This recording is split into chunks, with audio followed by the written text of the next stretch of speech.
Recurrent urine tract infection یعنی کہ urinary tracked infection کا بار بار ہونا. اگر آپ ریکرنٹ یورینری ٹریکٹ انفیکشن سے متاثر ہیں یا آپ کے کسی پیارے کو بار بار یورین ٹریکٹ انفیکشن ہوتا ہے تو یہ ویڈیو آپ کے لیے ہے. اس ویڈیو میں ہم ڈسکس کریں گے کہ وہ کون سے رسک فیکٹرز ہیں جو بار بار یورینری ٹریکٹ انفیکشن کراتے ہیں اور وہ کون سی لائف سٹائل چینجز ہیں جو اڈاپٹ کر کے ہم بار بار انفیکشن ہونے کے چانس کو کم کر سکتے ہیں. اس کے ساتھ ہی ہم کچھ سمپل ہوم ریمیڈیز بھی ڈسکس کریں گے جو کہ آپ کو انٹرنیٹ یا سوشل میڈیا پہ بڑا کامنلی ملتی ہیں. آیا وہ افیکٹو ہیں یا نہیں ہیں؟ السلام علیکم، doctor ویسکا from expert cancer clinic اپنی نیفرولوجی سیٹ پر. ریکرنٹ یورین ٹریکٹ انفیکشن ایک بڑا ہی انوائنگ قسم کا مسئلہ ہے کیونکہ اس میں مبتلا پیشنٹ نہ صرف اپنے بار بار انفیکشن ہونے کی پین سے متاثر ہوتے ہیں بلکہ وہ سائیکولوجیکلی بھی بہت زیادہ متاثر ہوتے ہیں اور بعض اوقات وہ سوشلی آئسولیٹ فیل کرتے ہیں کیونکہ یورین ٹریکٹ انفیکشن ہونے کی وجہ سے جو سمٹم ہوتے ہیں اس کی وجہ سے وہ گھر میں محدود ہو کر رہ جاتے ہیں. وہ پاپولیشن کا کون سا پارٹ ہے جو ریکرنٹ یورین ٹریکٹ انفیکشن ہونے کے زیادہ رسک پر ہوتا ہے؟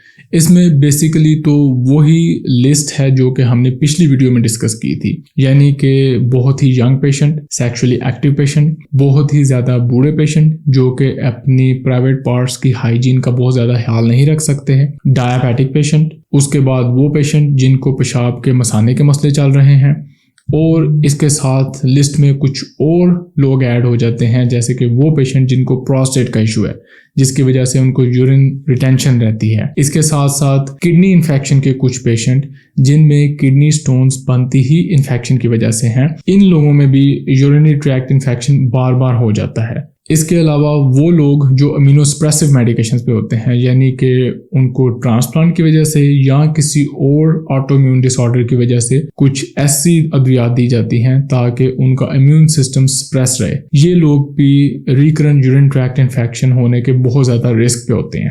اس ویڈیو میں ہم یورینری ٹریکٹ انفیکشن کی علامات ڈسکس نہیں کریں گے اور ان کو ریویو کرنے کے لیے آپ اس سے پچھلی ویڈیو دیکھ سکتے ہیں. اسی طرح ہم اینٹی بایوٹک ٹریٹمنٹ بھی ڈسکس نہیں کریں گے جس کو کہ میں پچھلی ویڈیو میں بڑی ڈیٹیل سے ایکسپلین کر چکا ہوں. اس ویڈیو میں ہم ڈسکس کریں گے کہ اس ریکرنٹ یورین ٹریکٹ انفیکشن کے رسک کو موڈیفائی کیسے کیا جا سکتا ہے. تو اس میں دو بڑی چیزیں ہیں. پہلے ہیں نان موڈیفائیبل رسک فیکٹر، جیسے کہ اگر آپ کی کوئی یورینری ٹریکٹ کی سرجری ہوئی ہے جس کی وجہ سے بار بار بیکٹیریا کو یورینری ٹریکٹ میں داخل ہونے کا موقع مل جاتا ہے، اس کیس میں آپ بہت زیادہ پریونشن نہیں کر سکتے.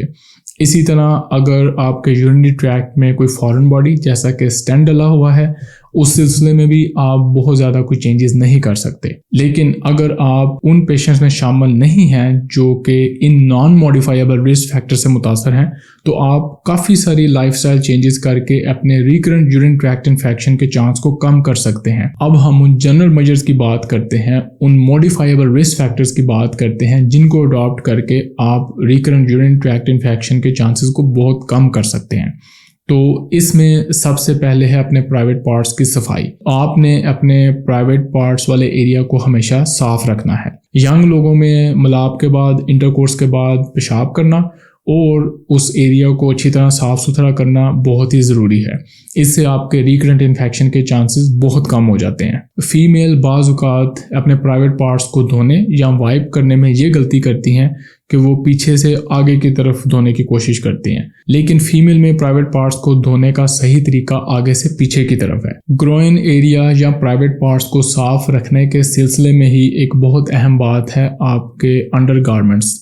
تو انڈر گارمنٹس ہمیشہ کاٹن کے یوز کرنے چاہیے کیونکہ کاٹن کے انڈر گارمنٹ سے ہوا کا آنا جانا بڑا آسان رہتا ہے. جب ہم پولی ایسٹر یا کاٹن کے علاوہ دوسرے کپڑے یوز کرتے ہیں اس میں کیونکہ ہوا کا گزر زیادہ نہیں ہوتا، موئسچر اکٹھا ہوتا ہے اور بیکٹیریا کو زیادہ گرو کرنے کا چانس مل جاتا ہے اور پہلی اپرچونٹی نظر آتے ہی وہ یورین ٹریکٹ انفیکشن میں انٹر ہوتے ہیں اور انفیکشن کرا دیتے ہیں. ڈائیابیٹک پیشنٹس، اگر آپ ڈائیبٹیز سے متاثر ہیں تو آپ کا اپنے ڈائیبٹیز کو کنٹرول کرنا بہت ہی ضروری ہے کیونکہ ڈائیبٹیز نہ صرف آپ کے امیون سسٹم کو سپریس کر کے رکھتی ہے بلکہ کیونکہ آپ کے یورین میں شوگر کی مقدار زیادہ ہوتی ہے تو تھوڑے سے بیکٹیریا کو بھی بہت زیادہ موقع مل سکتا ہے کہ وہ یورین ٹریکٹ انفیکشن کرائیں. تو ڈائبیٹک پیشنٹس کے لیے اپنی ڈائبٹیز کو کنٹرول کر کے رکھنا ایک بہت ہی مؤثر طریقہ ہوتا ہے جس کو یوز کر کے وہ یورینری ٹریکٹ انفیکشن کو بار بار ہونے سے بچا سکتے ہیں۔ ان سب کے علاوہ جنرل ہیلتھ میجرز میں پانی کا مناسب مقدار میں پینا، جس سے آپ کا یورین ہر وقت دن کے ٹائم ایٹ لیسٹ کلیئر رہے، وہ بہت ضروری ہے۔ اپنی اوور آل ہیلتھ کو بہتر رکھنا، ریگولر ایکسرسائز کرنا، ہیلدی ڈائٹ لینا اور اس کے ساتھ ساتھ اپنی نیند کو پوری کرنا۔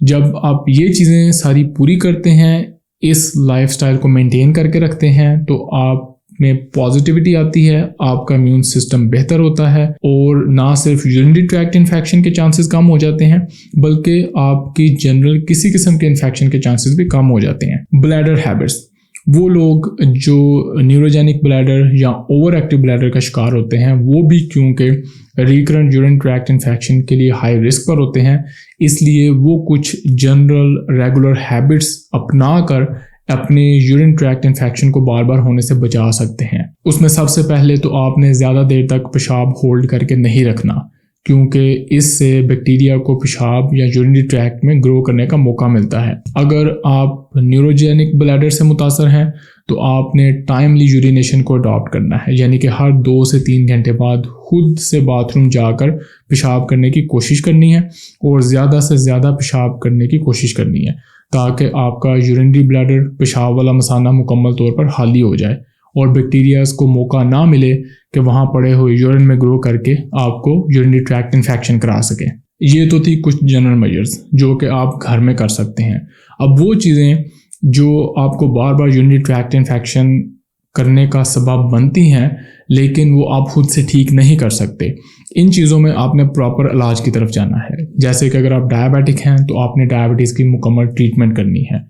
اگر آپ کو پراسٹیٹ بڑا ہونے کی وجہ سے بلیڈر کے ایشو ہیں تو آپ نے اپنے پراسٹیٹ کی ٹریٹمنٹ کروانی ہے۔ اسی طرح اگر آپ کے بلیڈر کے ایشوز ہیں جو آپ کو جنرل ہیلدی میجر کرنے سے بہتر نہیں ہو رہے تو اس کے لیے آپ نے میڈیکل یا سرجیکل ٹریٹمنٹ کی طرف جانا ہے، کیونکہ جب تک آپ یہ مسئلے حل نہیں کریں گے آپ کی ریکرنٹ یورین ٹریکٹ انفیکشن والا مسئلہ حل نہیں ہوگا۔ سٹون مینجمنٹ، وہ لوگ جن میں سٹونز کی وجہ سے بار بار یورینری ٹریکٹ انفیکشن ہوتی ہے، ان کیسز میں آپ کا یورولوجسٹ اور نیفرولوجسٹ کے ساتھ مل کر یورینری سٹونز کا حل کرنا بہت ہی ضروری ہے۔ جب تک آپ کی کڈنی سٹونز کا مسئلہ حل نہیں ہوگا آپ کو بار بار یورینری ٹریکٹ انفیکشن ہوتا رہے گا۔ ریکرنٹ یورین ٹریکٹ انفیکشن کی ٹریٹمنٹ آلموسٹ وہی ہوتی ہے جو کہ ہم پچھلی ویڈیو میں جنرل یورینری ٹریکٹ انفیکشن کی ڈسکس کر چکے ہیں، لیکن بعض اوقات بار بار انفیکشن ہونے سے بچانے کے لیے ڈاکٹر آپ کو پروفیلیکٹک اینٹی بائیوٹکس پر رکھتا ہے، یعنی کہ آپ لگاتار اینٹی بائیوٹک لیتے رہتے ہیں، اور یہ اینٹی بائیوٹکس ڈفرینٹ قسم کی ہوتی ہیں۔ یہ ڈیلی بیسس پر بھی ہو سکتی ہیں، ویکلی بیسس پر بھی ہو سکتی ہیں، یا کسی خاص ایونٹ یا سرجری سے پہلے بھی یہ اینٹی بائیوٹک لی جا سکتی ہے۔ وہ آپ کا ڈاکٹر ڈٹرمن کرتا ہے کہ آپ کو پروفیلیکٹک اینٹی بائیوٹکس کس طرح یوز کرنی ہے، لیکن prophylactic antibiotic recurrent urine tract infection کو ٹریٹ کرنے کا اور ان کو پریونٹ کرنے کا ایک بہت اچھا حل ہے، اور اپنے ڈاکٹر سے ضرور ڈسکس کریں۔ اب ہم چلتے ہیں ریکرنٹ یورین ٹریکٹ انفیکشن کو پریونٹ کرنے کے لیے گھریلو ٹوٹکوں کی طرف۔ کیا یہ ٹوٹکے کام کرتے ہیں یا کیا یہ ٹوٹکے اینٹی بائیوٹکس کو ریپلیس کر سکتے ہیں؟ اس میں پہلے سوال کا جواب ہے ہاں، یہ ٹوٹکے کافی حد تک کام کرتے ہیں، جیسے کہ کرینبیری جوس۔ ریسرچ نے شو کیا ہے کہ اگر آپ ریگولر کرینبیری جوس کا یوز کریں تو آپ کے ریکرنٹ انفیکشن کے چانس 50% تک کم ہو سکتے ہیں، اور ایون ویسٹرن ورلڈ میں بھی کرینبیری جوس ریگولرلی یوز کیا جاتا ہے، اور میں خود اس طرح کے بہت سارے پیشنٹ کو مل چکا ہوں جو کہ کرینبیری جوس کی بہت زیادہ تعریف کرتے ہیں۔ تو اس کو استعمال کرنے میں حرج نہیں ہے۔ آپ نے جس بات کا خیال رکھنا ہے وہ یہ ہے کہ یہ اینٹی بائیوٹک کی ریپلیسمنٹ نہیں ہے۔ اگر آپ کو انفیکشن ہو گئی ہے تو اس کو ٹریٹ کرنے کے لیے آپ کو اینٹی بائیوٹک کا کورس کرنا پڑے گا۔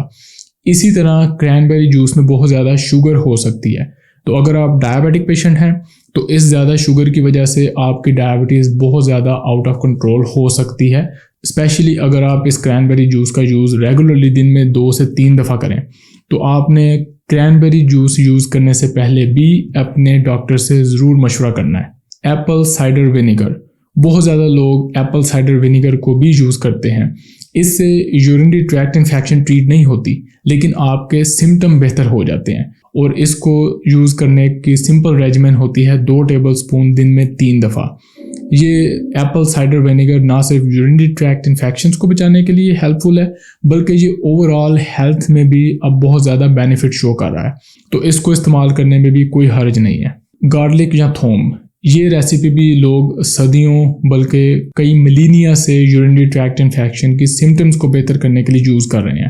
گارلک یا تھوم میں کچھ اینٹی انفلیمیٹری مارکرز ہوتے ہیں جو کہ آپ کے یورینری ٹریکٹ انفیکشن کی انفلیمیشن کو بہتر کر کے آپ کے سمٹمز کو بہتر کرتے ہیں.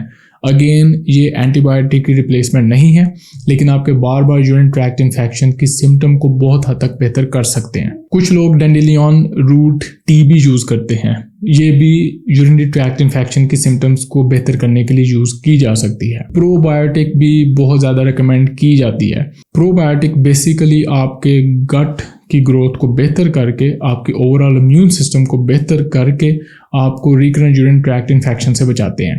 لیکن بہت زیادہ لوگ آپ اپنی ریکرنٹ یورین ٹریکٹ انفیکشن کے لیے پرو بایوٹک یوز کرتے ہیں اور اس کا اپیرنٹلی کوئی نقصان نہیں ہے, اس لیے آپ بھی اس کو ٹرائی کر سکتے ہیں. اجوائن بھی اسی پرپس کے لیے یوز کی جاتی ہے. اور اس کے بعد سب سے امپورٹنٹ ہے بیکنگ سوڈا. بہت زیادہ لوگ بیکنگ سوڈا کو یورینری ٹریکٹ پریونشن کے لیے یوز کرتے ہیں. میرا خیال ہے کہ بیکنگ سوڈا کے سلسلہ میں کرینبیری جوس کی طرح آپ کو اپنے ڈاکٹر کے مشورے سے بغیر استعمال نہیں کرنا چاہیے, کیونکہ بیکنگ سوڈا آپ کے یورین میں کچھ اس طرح کی پی ایچ چینجز کر سکتا ہے جو کہ زیادہ یورین ٹریکٹ انفیکشن کرنے کا سبب بن سکتی ہیں. اور اس کے ساتھ ساتھ یہ آپ کے بلڈ میں بھی کچھ چینجز کر سکتا ہے جو کہ ہیلدی نہ ہوں. تو کرینبیری اور بیکنگ سوڈا کے سلسلے میں آپ نے یوز کرنے سے پہلے اپنے ڈاکٹر سے ضرور مشورہ کرنا ہے. یہ تو تھا ریکرنٹ یورینری ٹریکٹ انفیکشن کے بارے میں میرا ایکسپیرینس اور میرا ٹیک. آپ کا یورینری ٹریکٹ انفیکشن کے بارے میں کیا ایکسپیرینس رہا؟ کیا آپ کے گھر میں کوئی ایسا بندہ ہے یا آپ خود بار بار یورینری ٹریکٹ انفیکشن سے متاثر ہیں؟ تو ہمارے ساتھ اپنا ایکسپیرینس ضرور شیئر کریں. جیسا کہ میں ہمیشہ کہتا ہوں کہ آپ کے لکھے ہوئے کامنٹ کو پڑھ کے کسی پیشنٹ کی زندگی بہتر ہو سکتی ہے اور اس کے ساتھ ساتھ ہمیں بھی سیکھنے کا موقع ملتا ہے. ملاقات ہوگی اگلی ویڈیو میں. اللہ حافظ.